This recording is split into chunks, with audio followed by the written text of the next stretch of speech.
عسلامة الناس الكل. اليوم الفيديو معناتها الفكرة نتاع الفيديو جاتني من السؤالات نتاعكم اللي راهم في الكابيني ولا على الانستغرام والفيسبوك. ديما لا كيستيون عنديش الحق باش ناكل ان روبا اللي نحب عليه مرة في الجمعة وانا في الريجيم. دونك لو تيم دوجوردي سي لو تشيت ميل. جو vais l'expliquer معناتها دو بوين دو في فيزيولوجيك وشنو هو لي زانتيغي نتاعو.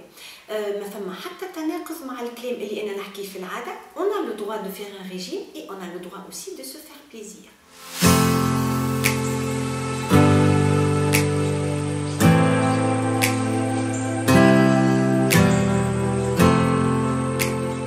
Le cheat meal a-t-on le droit de se faire plaisir tout en faisant un régime. أنا هذوما السؤالات يجيوني ديما كي نعمل ريجيم ما عنديش الحق باش نغلط ساعة ساعة.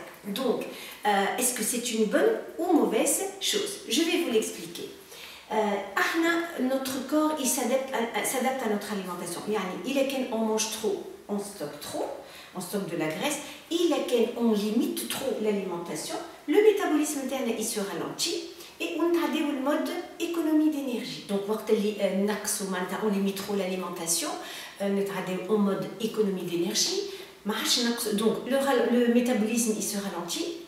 Pour maigrir encore plus, on est obligé de diminuer encore les rations. Et là, c'est pas une très bonne chose pour la personne qui subit ce régime drastique. Alors, le régime on a faim tout le temps, on est de très mauvaise humeur, on a une perte de cheveux, des ongles cassants, on peut avoir une baisse une perte musculaire. Et bien sûr, la perte de métabolisme, on brûle moins de calories, donc forcément, باش نعملوا أكل بلاتو اللي احنا ما نحبوش نخلطوه. Donc, فما une alternative, هي اسمها le cheat meal, يعني le repas libre. وقتاش علاش؟ على خاطر le cheat meal, il va redéclencher la sécrétion d'insuline. احنا ما نعرفوا وقت اللي نعملوا ريجيم ونقصنا كل شيء la sécrétion d'insuline باش تقص. وقت اللي تقص لا سكريسيون دانسولين فما اون هرمون اسمها لا ليبتين اللي هي الهرمون نتاع الضعف.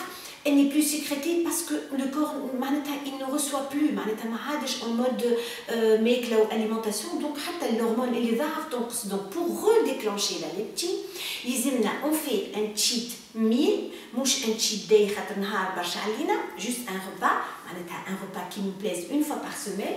On redéclenche la sécrétion d'insuline et il y a l'hormone de stockage. Donc elle va donner au cerveau un signal qu'il n'y a pas de famine et qu'il doit vraiment se relaxer. Donc on relance la leptine et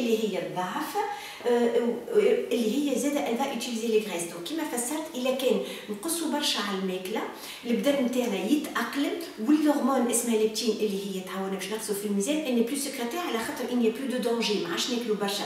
Donc pour la refaire sécréter la leptine il faut qu'on relance l'insuline اللي هي ما تكون ناتجة إلا على un repas libre non contrôlé. Mais ce n'est qu'une fois par semaine. علاش؟ خاطر la leptine une fois sécrétée باش تقعد في الجسم نتاعنا 7 أيام. donc باش تعاود تضاعفنا pendant les 7 jours de la semaine. ونعاودوا un cheat meal au bout d'une semaine pour relancer de temps en temps. alors راني ما نحكي هوني على cheat meal إلا للناس اللي يعملوا في ريجيم. رانا مش نعملوا في ريجيم معناتها هو ديجا ماهوش à 100% ونزيد on se permet des cheat meal. là ça ne marchera pas. pour les gens qui suivent rigoureusement un régime qui est très pauvre en glucides هما اللي عندهم الحق في cheat meal pour relancer donc la perte de poids. La leptine اللي هي l'hormone donc de l'amincissement عندها un rôle régulateur du métabolisme qui est devenu en mode économie d'énergie et elle est sécrétée elle a un rôle pendant 7 jours. donc qui m'a dit une fois par semaine c'est suffisant. donc j'ai très peur des gens qui se permettent des cheat meals tous les jours ou déjà qui ne sont pas en régime restrictif et qui se permettent aussi le cheat meal. La conclusion, le cheat meal il peut avoir des avantages, surtout pour les gens qui suivent un régime strict, très bas en glucides, pour relancer donc, la leptine, un de deux fonctions. Donc il va relancer le signal physiologique et c'est un boost psychologique.